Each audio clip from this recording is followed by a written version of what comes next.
Hello and welcome to UnHerd. I'm Freddie Sayers. Have you noticed how emergencies seem to be getting more frequent?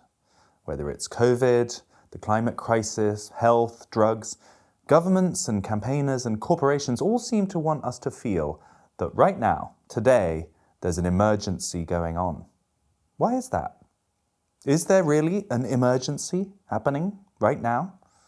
Perhaps we should be more vigilant the next time someone uses that word. Well, here in our London studio to help us think through this is the American philosopher, best-selling author and UnHerd contributor, Matthew B. Crawford. He's launched his own Substack, intriguingly called Arcadelia, which you can check out at the link below. Hi, Matt. Hey, Freddie. So today we want to focus on this concept of a state of emergency. It's something that has become rather more frequent recently. It feels like various different kinds of emergencies are talked about more and more. And what we want to do is try and drill into it and understand how we should think about it and what we should notice when people are telling us there's an emergency. First of all, what is a state of emergency? Well, throughout history, there have been crises that could be resolved only by suspending the normal rule of law and constitutional principles. So it could be a plague, a foreign invasion, an earthquake. So a state of emergency or a state of exception is declared. And usually what happens is that the legislative function is relocated from a parliamentary body to the executive until the emergency passes. It's like martial law would be one example where the army takes over. Yeah, in ancient Rome, they invented the office of the dictator for precisely those occasions.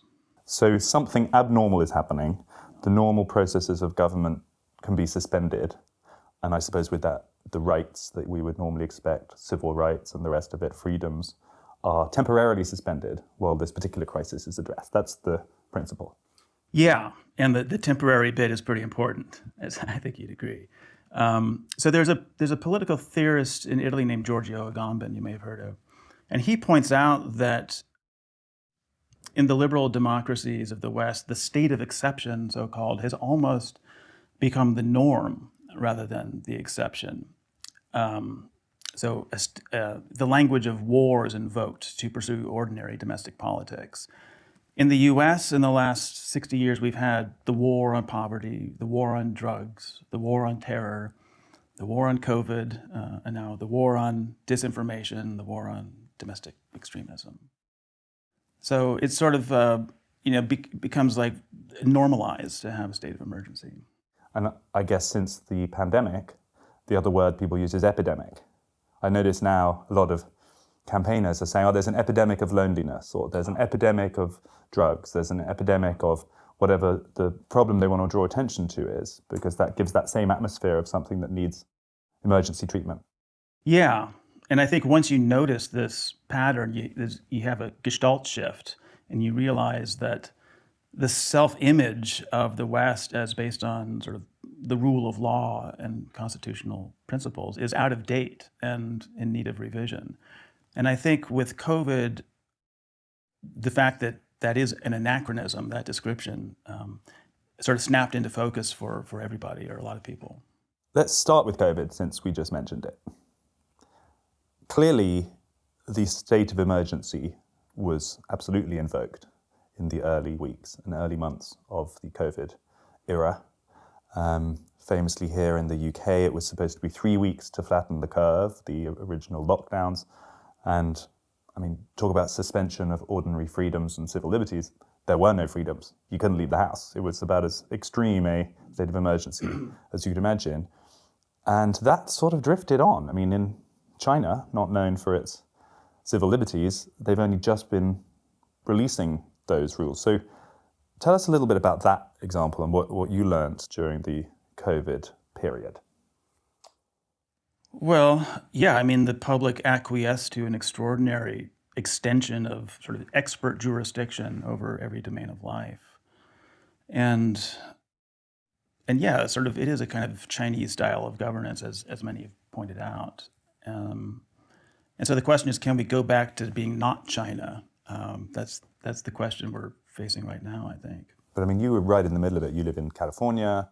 You observed at close hand, and that's one of the states in the US that has been most extreme in its counter-COVID measures. And you observe, I think even still, you say there are people who are walking around with masks on outdoors and doing all sorts of unusual things. There are companies and organizations that have still in place rules that are not required by the government. It's really got to people's souls, that new state of exception. Yeah, and that's where it gets really interesting, right? Because it's not the government telling people to walk around outside with masks. I mean, but there's some sort of attraction in that. And I think, obviously it's a kind of, becomes an identity, sort of the good people wearing the masks, as many have noticed. And I think it's also, people are seeking a kind of solidarity. You can think of sort of the hygiene maximalists as maybe they're sort of dissatisfied with liberal individualism. And here, because it's an emergency, you get to kind of sacrifice your freedoms for the greater good. And there was something appealing about that to people. So that I think points to a kind of hunger for some kind of solidaristic politics. So it's almost like a reaction against this sort of secular modernity or the liberal era, whatever you want to call it, that there is something attractive about a state of emergency because it gives people a sense of mission, or it animates them. Maybe it even calls those kind of primeval instincts we have to be good defenders of our families or communities or things that we don't get to use very much. Yeah, I think there's something to that. There's a cult-like quality to public spaces in the Bay Area where you'll see a lot of people wearing masks, which, I mean, it's a curious thing because following the science is not what they're doing, right? There's no reason to wear a mask outdoors. But again, it seems to have taken on this kind of symbolic meaning for people that they don't want to let go of.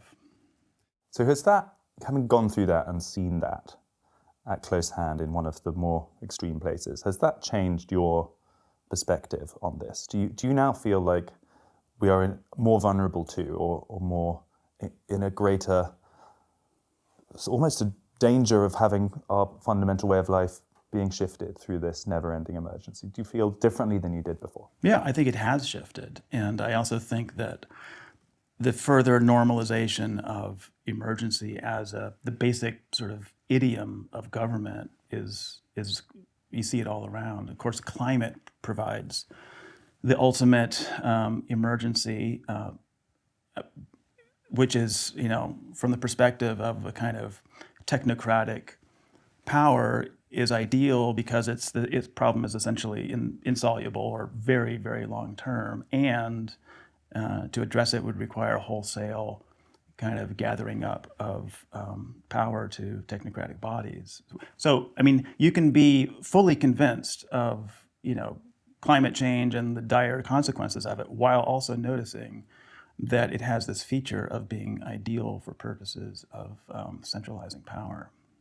So the way you're talking just there, it does feel like there is an agenda, or at least there are parts of society, you talk about technocratic bodies that want to accumulate more power, that are using these emergencies, such as the climate, to become more powerful, which gives a different tone to just the idea that perhaps we're a bunch of lost late secular modernity souls looking for something more sort of vigorous to do. Do you think that's true then, that there are parts of the powers that be that are actually consciously using this tactic? Politics is a very cynical business, so yeah, of course. But I also think you don't actually need a conspiracy of hostile elites to explain a lot of this. You just need a shared moralism that sort of sacralizes the victim, because there's usually some victim that is put forward as justifying the program. So, with the pandemic, it's the immunocompromised as the vulnerable one that we're all invited to identify with. And if you remember in the summer of 2020, with the George Floyd protests, it almost seemed like the COVID emergency and the emergency of white supremacism seemed to merge into a single thing. And if you remember, social distancing mandates had to be relaxed for the sake of protest because the protests too seemed to advance the generic sort of poly-crisis. And I think one thing you see in that is that a kind of variation on the theme of emergency is the utility of moral panics for kind of generating that same sense that, you know, normal course of things has to be suspended.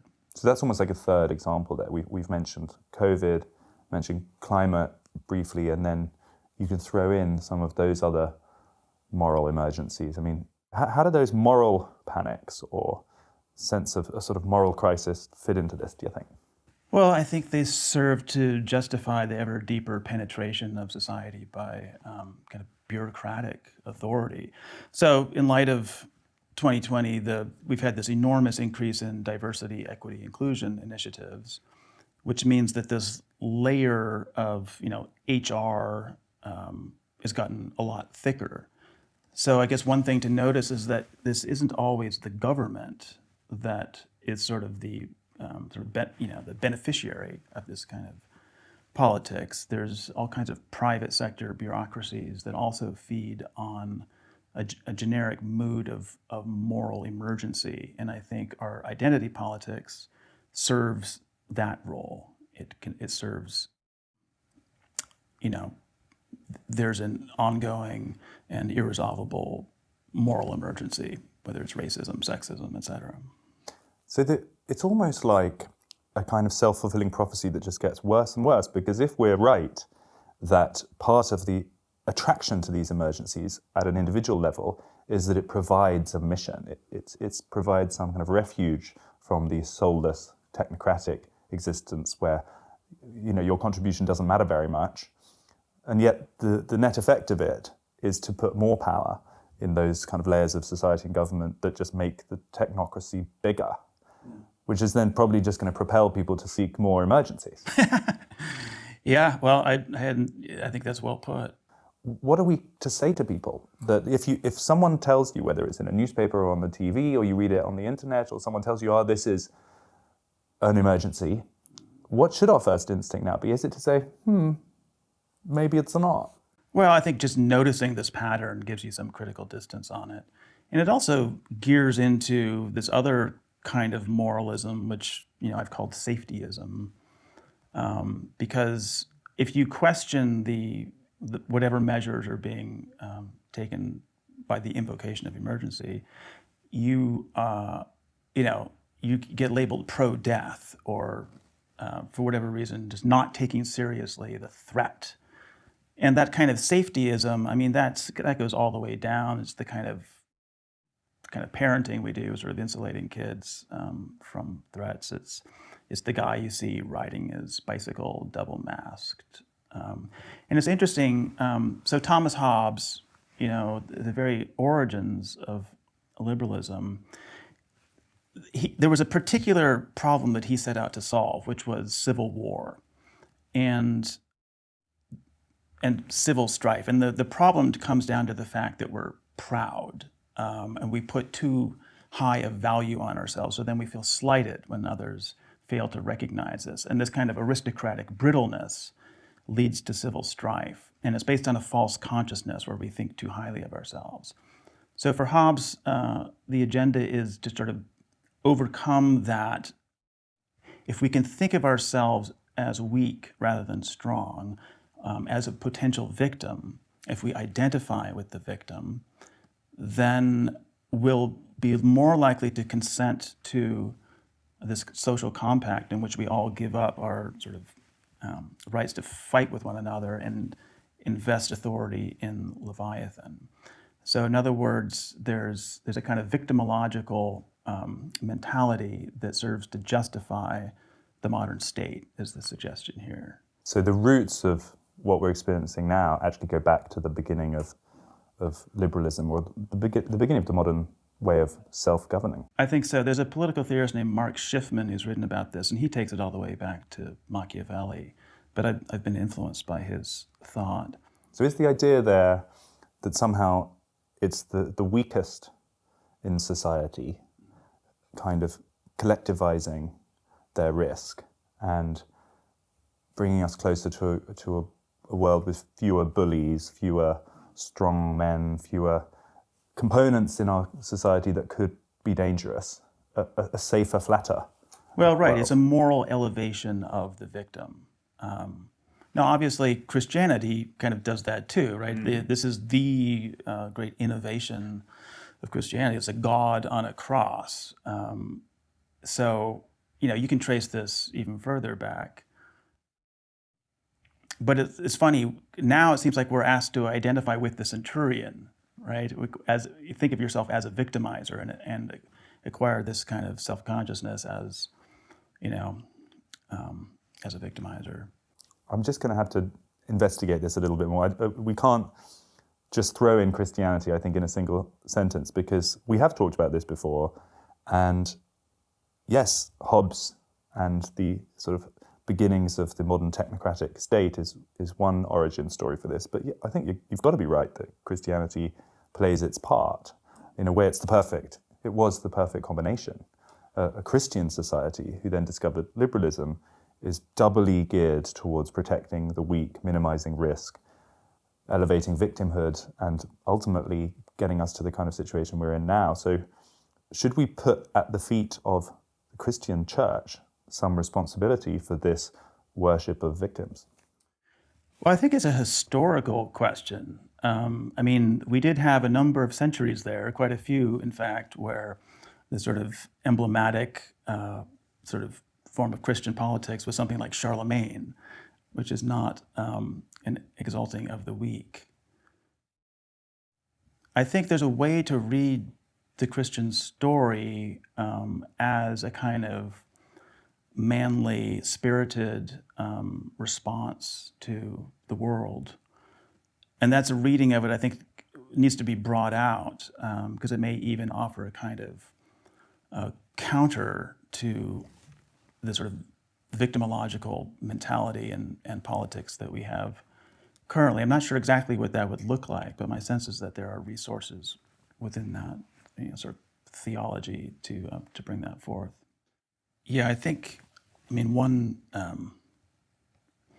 to have the legitimacy of the state rest on its claim to be able to protect us, that's the decisive innovation, I think, that got us to victimological politics. And we have to think of ourselves as vulnerable, or the logic of Leviathan doesn't add up.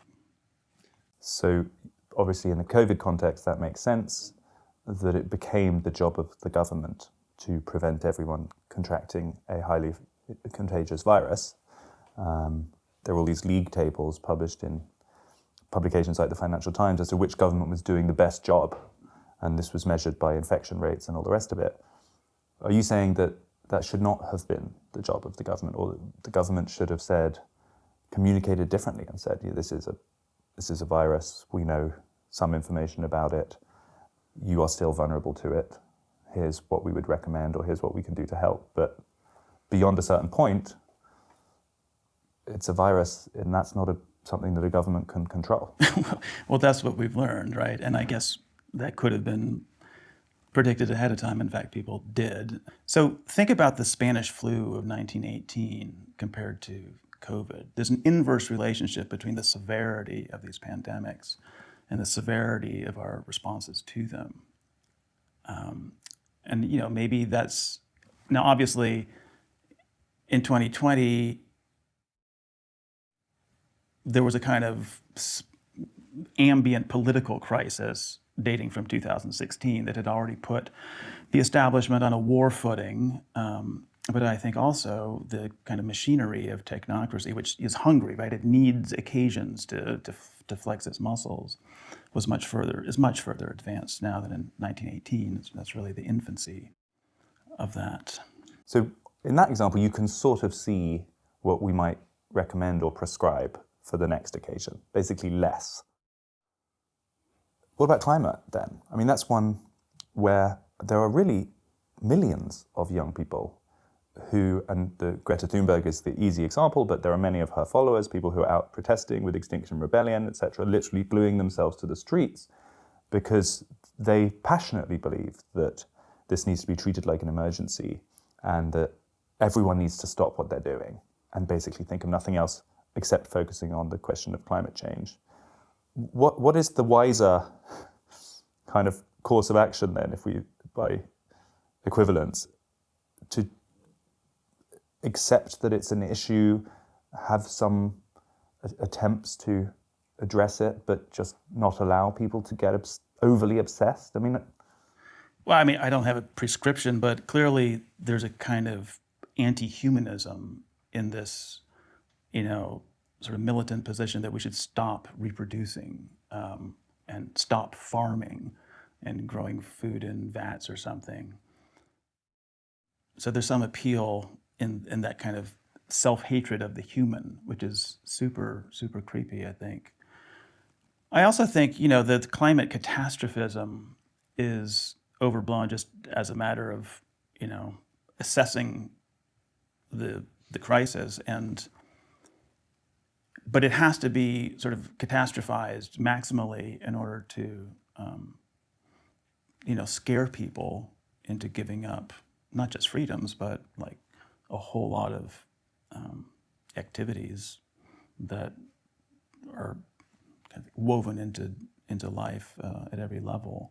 Because, right, in order to actually reduce carbon, you'd have to radically transform life. And I think the radicalness of it is precisely what's attractive about it to a certain mindset of, social engineering, because that's what it comes down to, is it's an occasion to really get in there and engineer a new society. The perspective we're almost getting to is that this atmosphere of emergency that is now becoming so commonplace in Western societies, at least, maybe even more broadly than that, is coming out of a disquiet with the world as it is, or at least people's acceptance of it is coming out of a disquiet. And yet, it's leading to more of the same or an even less attractive way of running things. I think what's made us acquiesce in this is really propaganda more than anything else. And we saw really a determination to control information with COVID that was radically anti-scientific, right? And so, the science was getting settled, so-called, not by the usual process of science, but through intimidation and sort of policing of hypotheses and different efforts to make sense of it all. So I'm not ready. Maybe in something we said earlier, there was a suggestion that we hunger for a politics of emergency. I don't think that's right. I think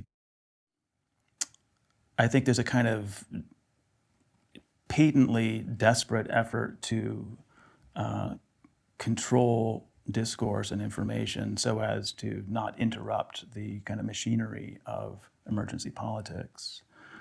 And who is pushing it? Who benefits? Well, again, I don't think you need to posit a conspiracy here. All you need is a shared morality of sort of sacralizing the vulnerable, plus, extant, already existing bureaucracies that sort of feed on crisis and need to expand. I mean, that's the iron law of bureaucracy, is that they serve their own internal conveniences and interests, and they rarely get smaller. But so there is no bad guy in your Well, it's actually world. it's a confounding question. I and a lot of other people think about this all the time. What is sort of the ontology of this tyrannical force that may be made up of very well-meaning people? And I think figuring that out is maybe one of the most urgent tasks of political theory, how we can slide it sort of without having intended to into this kind of propaganda state, this China-like kind of social control kind of imperative, because I don't think anyone really affirms this as what the kind of society we want. Is it, I guess the two theories then are either it's just the default, a kind of mass hysteria type function, a default of what a highly technological society becomes without better leadership and without principles that it can understand and want to stick to. It sort of collapses into this tyrannical technocracy. That's theory A, perhaps, and maybe theory B, which I'm sure that many of our viewers will share, is that some people are benefiting from it, whether they are large corporations, there are elaborate conspiracies touching World Economic Forum characters and all of that. And, it almost feels simpler to go for option B. It almost makes more sense that there is someone in a room who is guiding all of this and issuing instructions. Well, clearly, material interests play a huge role in this. And yeah, the pharmaceutical companies and their sort of intimate relationship with government is an obvious thing here. And so, so that's not, I wouldn't call that conspiracy thinking. That's just not being, naive.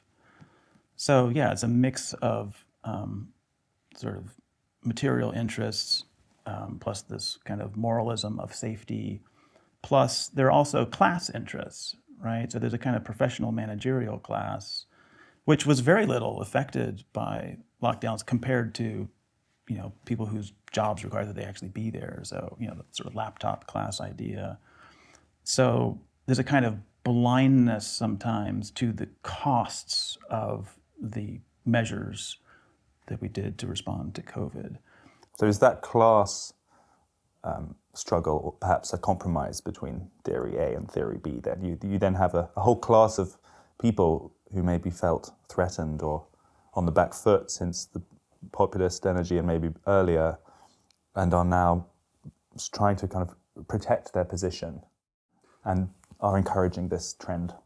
I think you need all three, the moralism, the class interests, and the more concentrated material interests. We had an event last night at the UnHerd Club, which you gave a talk at, and one of the questions was, is the net effect of your way of thinking, where we are skeptical of these invocations to emergency, where we are more comfortable with risk and hazard and more permissive about the world as it is, as opposed to a perfect world that we need to try to recreate, is the net effect of all of that that people sort of retreat from a society that's too big to change and from problems that are too big to fix, and tend to just their immediate family or their home or even just themselves as an individual? Do you think that's a risk, or maybe that's what people should do? What's your response to that idea?